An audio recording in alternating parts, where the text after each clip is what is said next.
Good afternoon. This is G.M. Kapoor here from INTAC, the Indian National Trust for Art and Cultural Heritage.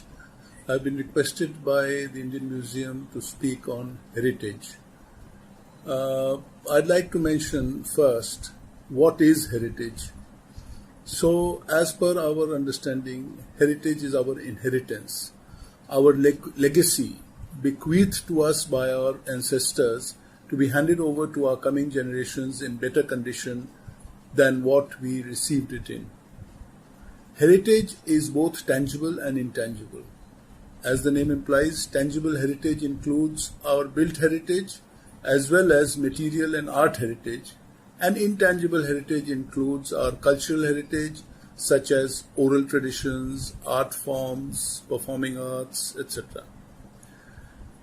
INTAC, the Indian National Trust for Art and Cultural Heritage, was established in 1984 basically for the conservation and preservation of India's vast and rich and diverse unprotected heritage. Protected heritage is looked after by various other government bodies. So INTAC's responsibility was to take up the restoration and conservation of the unprotected heritage. Now the question is, why is it important to protect heritage?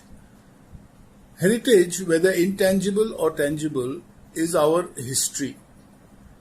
We might debate why it is important to conserve it. Some may argue that the past is dead and the future is where resources and energy should be invested. However, one should not forget that heritage, be it monuments or culture, has widespread impact and influence on and in society. India has remains of civilizations dating back over 5,000 years. These heritage sites are our symbols of our history. We identify with our heritage, which also gives us a sense of pride. Cultural heritage is a mirror of our traditions. It is these traditions and heritage that INTAC has been protecting for over 3 decades. Heritage, of course, gives us a sense of identity. It's not just about saving buildings made of bricks and mortar. It's about saving the layers and layers of information about our ancestors and where we are from. Without heritage, there would be no family history or a culture to identify with. Heritage sites contribute to our culture and economic well-being. The heritage sites help us understand our own ancient culture.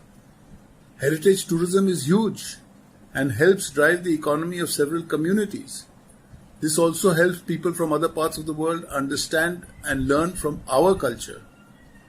Preserving heritage sites thus helps sustain the local economy, creating jobs and even generating capital. The preservation of historic sites is a one-way street. Once it's gone, there's no chance of saving them. This brings to light the importance of locating and preserving a building of historic significance, because once a piece of history is lost, it is lost forever. The discovery in the 1920s of the Mohenjo-daro and Harappa sites from the 3rd millennium BCE brought to light the hidden treasures of the Indus Valley civilization. But the local population was not particularly involved in this exercise and did not show great enthusiasm about having one of the great archaeological wonders of the world nearby. In fact, such was the indifference to the value of this priceless heritage that civil contractors removed bricks for constructing railway quarters in the vicinity and for use as ballast while laying railway tracks nearby. Of course, it speaks volumes for the brick-making technology which our ancestors had. Sorry. Many people in India have other priorities in their lives such as hunger, health, habitation, education and employment before they can consider looking after their heritage and culture. This is reality and must be accepted. However, even in the section of the population which should be expected to be more concerned with these issues, the percentage of concerned citizens is rather low. Yet the role of an active citizenry is vital for heritage protection. Do we really value our heritage in India? The answer to this is not a simple yes or no. While both the government and public are definitely becoming more aware of the need to conserve heritage, be it built heritage like monuments and buildings, environment, material heritage like arts and artifacts, as well as intangible heritage like culture and traditions, there is a sizable part of the population whose priorities are different, as mentioned earlier. However, they need to be sensitized to the fact that the heritage we speak about belongs to them, and hence they need to protect what is rightfully theirs. Organizations like ours are playing a very important role in not only creating this awareness but also documenting both tangible and intangible heritage. While taking pride in the past is certainly a factor in this awareness, there is also the realization that there is great value in heritage, which can be an engine for economic growth of the nation as a whole. This is primarily why it has become increasingly important to preserve heritage. However, the unprotected built heritage in India is threatened by many factors, including environmental pressures, uncontrolled urban development, communal conflicts, poverty, lack of political will, low levels of funding, inadequate expertise and equipment, and lack of inventories and documentation. Of course, the conflict between development and conservation remains an important factor in this threat, especially since the clear demarcation of conservation areas is lacking. Heritage impact assessments for building activity in prohibited protected zones exist for only centrally protected monuments. There is no concept of cultural impact assessment. The question of whose responsibility it is to look after heritage remains a grey area for many. For many, heritage is somebody else's problem, somebody else's responsibility. They think it is the government's job to look after heritage, and their job is to look after themselves in the immediate future. This is despite the fact that the Constitution had addressed this issue. Of course, heritage is an area where a large number of disciplines are involved, including politics, administration, archaeology, conservation, architecture, environment, planning, anthropology, ethnography, sociology, economy, and law. Most importantly, the common man is involved and has a say. India does have a well-developed legal and judicial system, and court intervention have often been instrumental in righting wrongs brought to light by public interest litigation launched by conservation activists. But the implementation down the line by those empowered to protect heritage leaves a lot to be desired. Multiple government institutions and departments in areas such as education, tourism, information and cultural affairs have inadequate resources, both financial and human, and do not work as a team but pull in different directions, leaving heritage unprotected or poorly protected.